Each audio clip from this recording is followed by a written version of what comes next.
예수라는 이름은 요셉의 꿈에 주의 사자가 나타나서 마리아가 아들을 낳으리니 이름을 예수라 하라, 바로 하나님이 지어주신 이름이죠. 자, 예수라는 이름의 뜻이 무엇일까요? 바로 마태복음 1장 21절에 보니까 이름을 예수라 하라, 이는 그가 자기 백성을 그들의 죄에서 구원할 자이심이라 하니라. 바로 예수라는 이름의 뜻은 한마디로 요약하면 구원자라는 뜻이에요. 구원자, 죄에서 건져주실 분, 질병에서, 가난에서, 저주에서 건져주실 구원자, 그런 뜻이죠. 예수 그리스도라고 할 때 그리스도는 무슨 뜻이겠습니까? 예수는 뭐이고 그리스도는 뭘까요? 예수는 이름이고 그리스도는 직분명이에요. 직명. 김광탁 목사 할 때 김광탁은 제 이름이고 목사는 제 직분이죠. 예. 그리스도라는 뜻은 기름 부으심을 받은 자, 그런 뜻입니다. 예수가 예수 그리스도로 묶여지는데 3년이 걸렸습니다. 베드로가 주는 그리스도시요 살아계신 하나님의 아들입니다, 예수를 그리스도로 깨닫는데 3년 걸렸습니다. 30년 동안 예수님은 나사렛 예수로 사셨습니다. 3년 동안 공생애를 사시고 십자가와 부활을 통과하면서 예수 그리스도로 바뀝니다. 우리 인간은 물 없이는 한순간도 살 수 없습니다. 어머니 뱃속에 있을 때도 양수 속에서 살았습니다. 태어난 이후에도 우리 몸의 70% 이상이 물로 채워져 있습니다.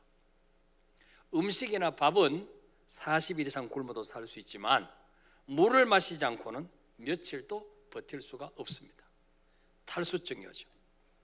자, 이스라엘 백성들이 광야 40년을 걸어오면서 무엇 때문에 불평했습니까?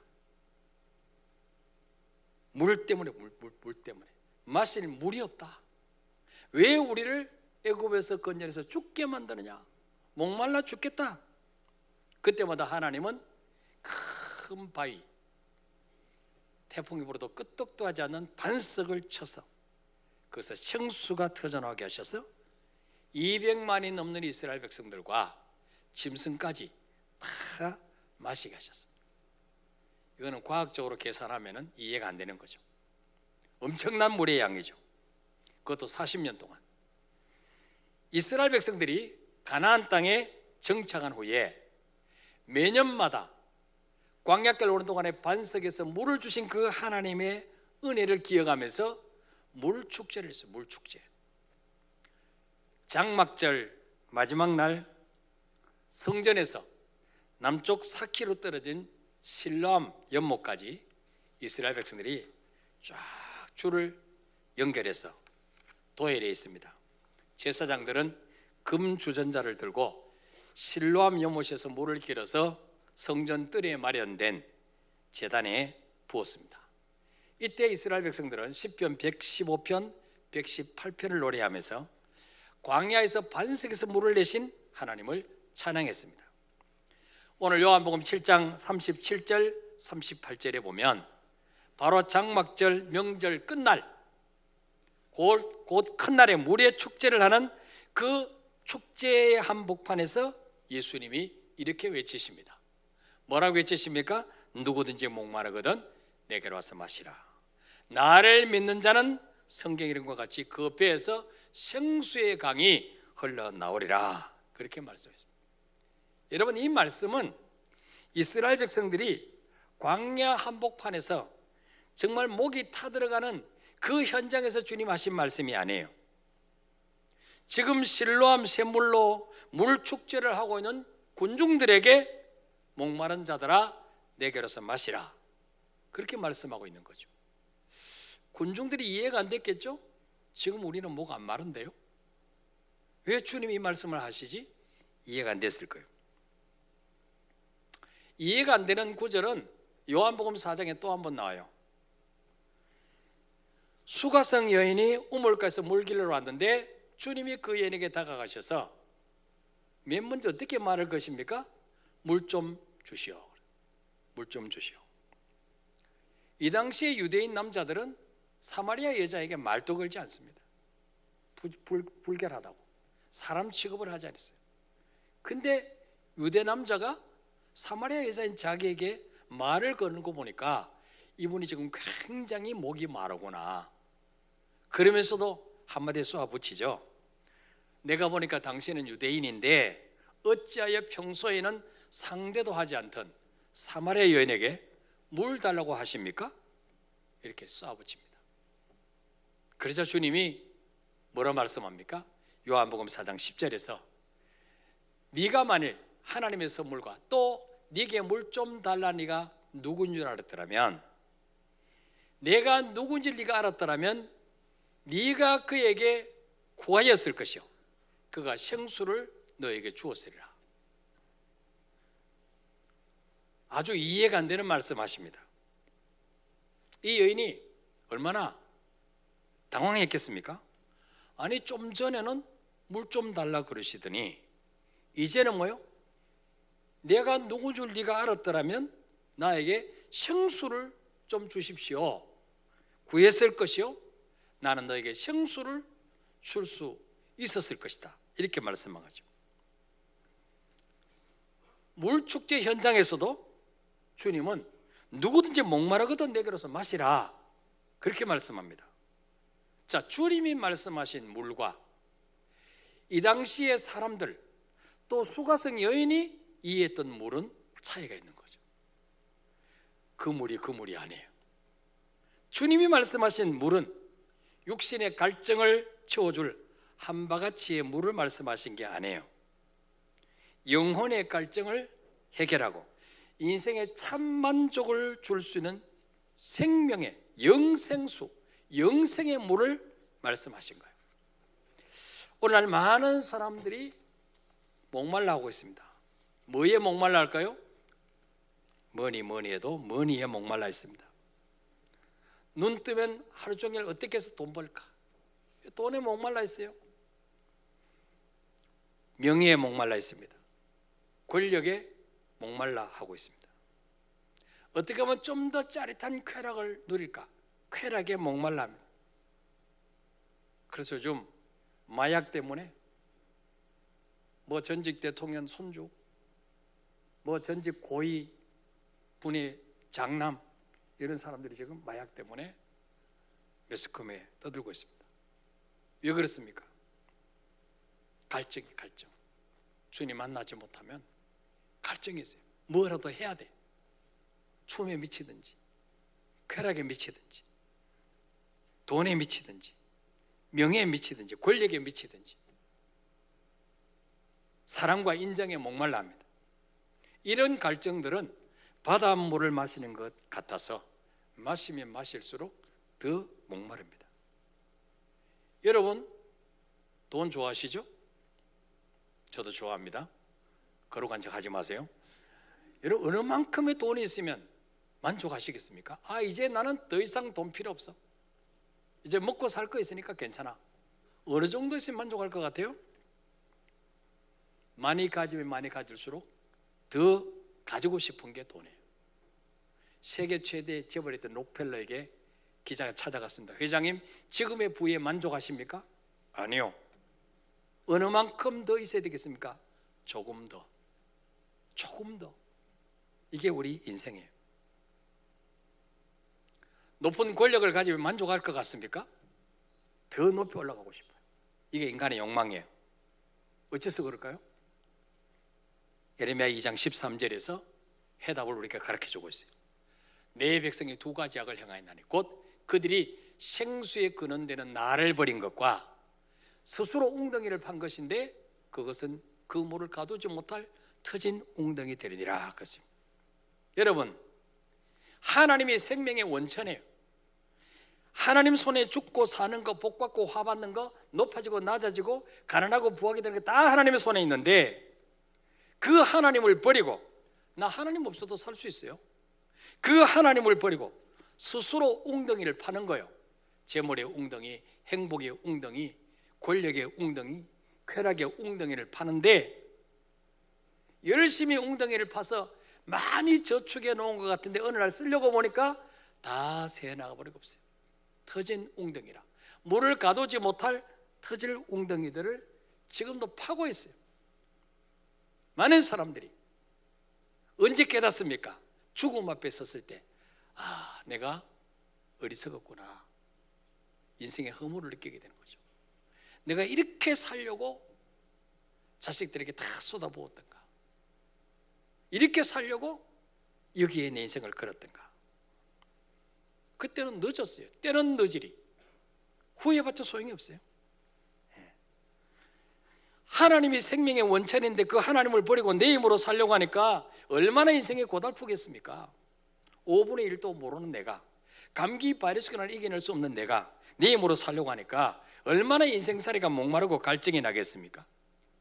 파스칼은 탕세라는 책에서 이렇게 말했어요. 하나님은 우리 인생을 지으실 때 하나님만이 채울 수 있는 빈 공간을 만들어 놓으셨다.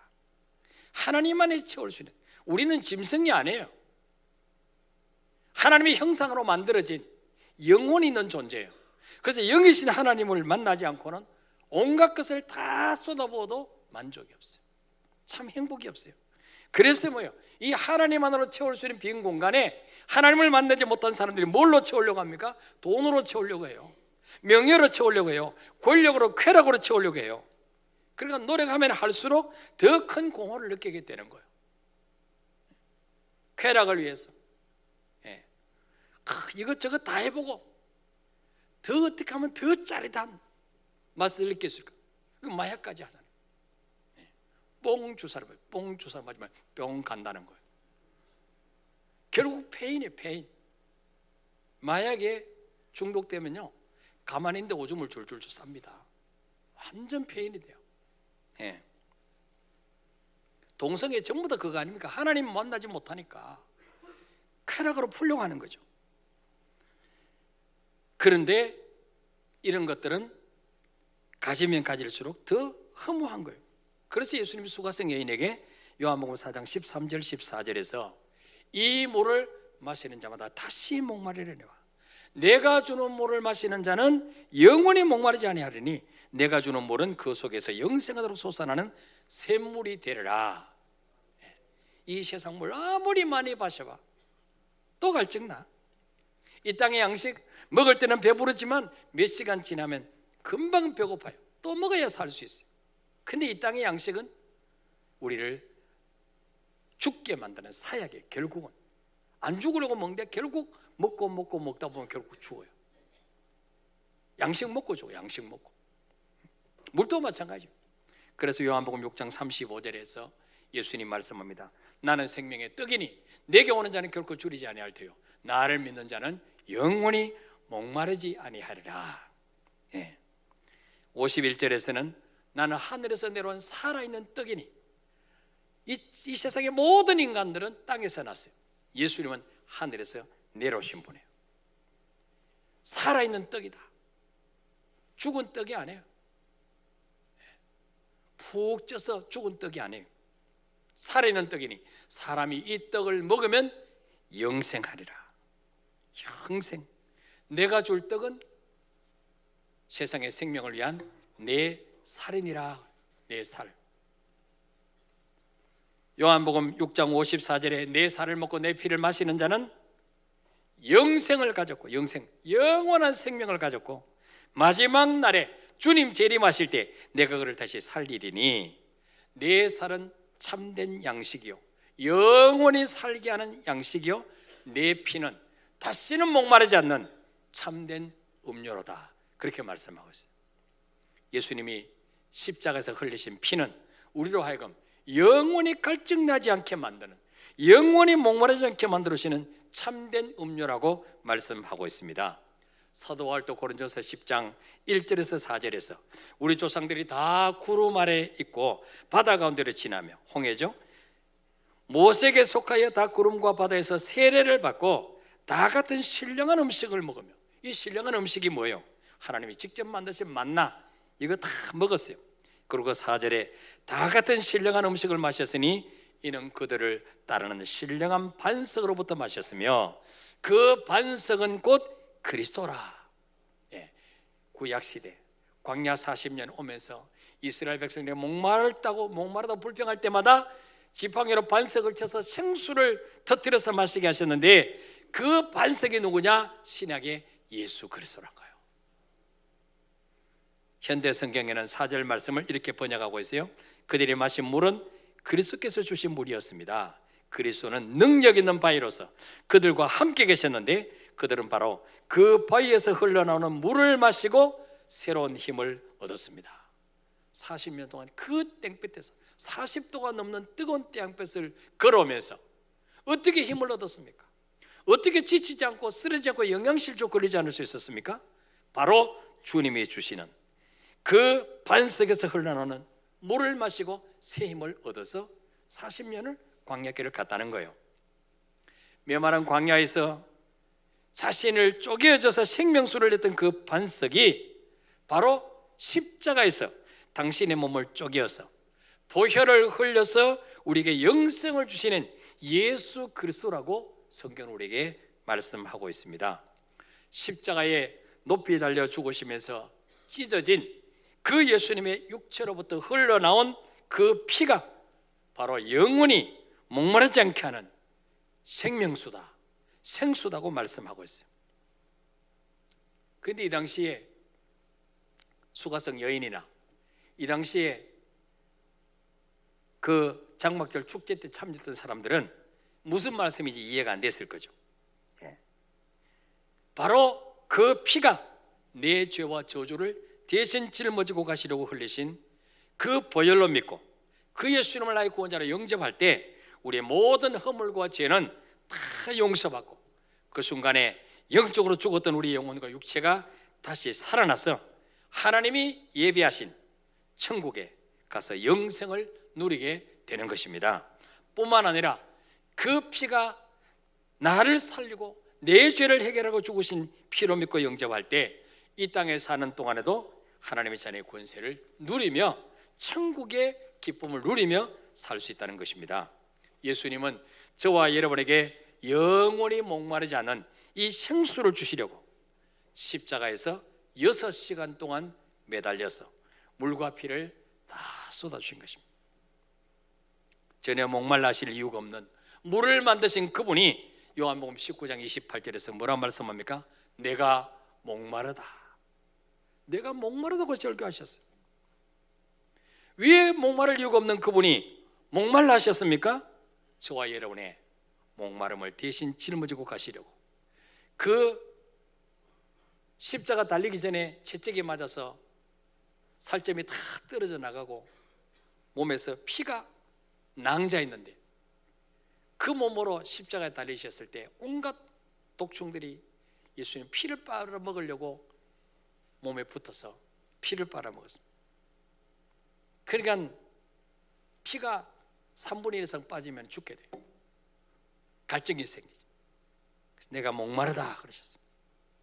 그리고 주님이 십자가에서 죽으시는 순간에 어떤 일이 벌어졌습니까? 마태복음 27장 51절에 보니까 이에 성소 휘장이 위로부터 아래까지 찢어져 둘이 되고 땅이 진동하며 바위가 터지고 그랬어요. 여기에 성소 휘장은 성소와 지성소를 분리하는 바로 휘장입니다. 성소에는 제사장들이 1년에 제사장들이 피해 제사를 드리고 들어갈 수 있는 곳이고, 지성소는 하나님의 법궤가 있는 곳입니다. 하나님의 임재가 있는 곳입니다. 거기는 대제사장이라 할지라도 7월 11일 대속죄일 날 자기 죄를 먼저 씻고 거기에 들어갑니다. 안 그러면 즉사합니다. 아무나 들어가면 그 자리에서 죽습니다. 이게 지성소입니다.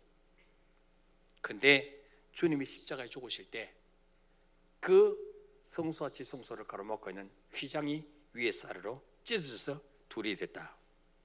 여러분, 이 휘장은 얇은 커튼이나 우리가 생각하는 카페트가 아니에요. 가로가 11.2m, 세로 길이가 22.3m. 그 휘장의 두께가 약 10cm, 10cm. 두께 10cm.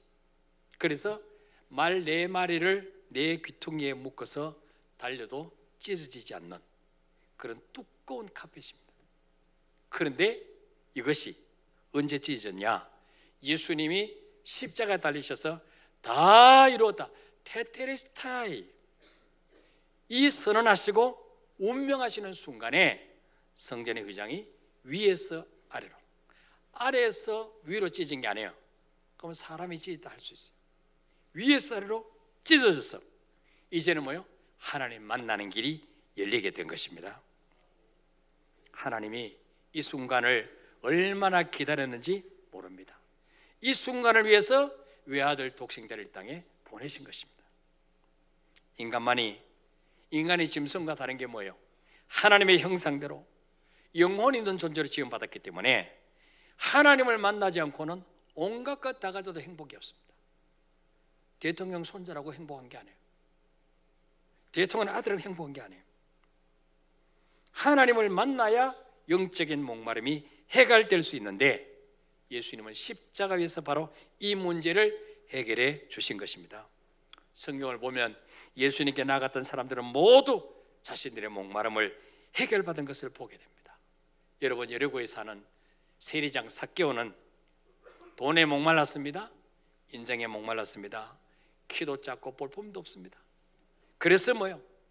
그래도 돈이라도 있으면 나를 무시하지 못하겠지, 권력이라도 있으면 무시하지 못하겠지. 그래서 뭐요? 세리장 직분을 사서 그냥 동족들에게 과도한 세금을 매겼어. 입맛이 푹해 됐습니다. 어느 날 부자가 되었습니다. 높은 자리에 올라갔습니다. 돌아보니까 자기 곁에 아무도 없습니다. 친구들 아무도 없습니다. 외롭습니다. 아, 내가 허살았구나. 주님을 찾았습니다. 여러 그릇 들어오신 주님을 보려고 하는 키가 작아서 볼 수가 없어요. 뽕나무에 올라갔습니다. 돌감람나무에 올라갔습니다. 주님이 그 삭개오의 갈증을 하시고, 삭개오야 내려오라, 오늘 내가 네 집에 와야겠다. 삭개오가 주님을 모시고 자기 집에 들어갔을 때, 주님을 만났을 때 그 인정의 목마름, 돈의 목마름이 해결돼서 자유함을 얻었습니다. 그래서 주님이 아무 말씀도 하시 않았는데, 주님, 내가 불의로 모은 재물, 재산 절반을 팔아서 가난한 자에게 주겠습니다. 남의 것을 억지로 빼앗거나 쏘인 것이면 4배 갚겠습니다.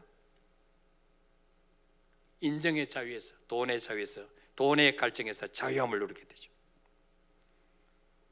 그리고 구원의 은총을 경험하게 됩니다. 사랑에 목말랐던 6명의 남자 살아봤지만 만족이 없었던 수가성 여인도 영생의 주님이신 예수님 만나고 단번에 그 갈증을 씻고, 대인 기피증이 있었잖아요. 사람들 만나면 수군거리니까 열등감, 수치감에서 사람들 보는 걸 두려웠어요. 근데 주님 만나고 나니 그 물동이를 버려두고 동네에 뛰어들어가서, 와보라, 이는 그리스도가 아니냐, 내가 만난 이분이 바로 구약 시대부터 오시라고 예언했던 그 메시아가 아니냐. 그 부정한 여인이 여전도사로 바뀌었어요. 한순간에. 주님 만나면 변화됩니다. 주님 만나면 갈증이 다 해소됩니다. 예수님 외에 이 세상에 그 무엇으로도 영혼의 갈증을 채울 수가 없어요. 그래, 여러분, 남편이 내 갈증을 채워줄 수 있다고 생각하지 마세요. 그럼 남편이 하나님이에요. 아내가 내 갈증을 채워줄 수 있다고 생각하지 마세요. 그러면 아내가 하나님이에요. 똑같은 인간이에요. 우리의 갈증을 채워줄 수 있는 분은 주님밖에 없어요. 믿습니까, 여러분? 예수님을 내 인생의 주인과 왕의 자리에 모셔드리고 그분의 말씀 따라 한 걸음 한 걸음 따라가기만 하면 우리 주님은 광야에서도 길을 내시며 사막에서도 강을 내셔서 우리 인생을 만족하게 채우실 줄 믿으시길 바랍니다. 예수님은 저와 여러분의 영원히 목마르지 않는 생수를 주시려고 십자가에서 살찌고 피 흘려 주셨습니다.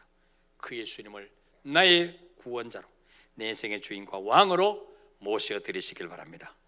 그래서 날마다 그 배에서 생수가 넘쳐나는 그런 인생을 살아드리시기를 축복합니다. 우리 찬양하겠습니다. 주님 가신 길 십자가에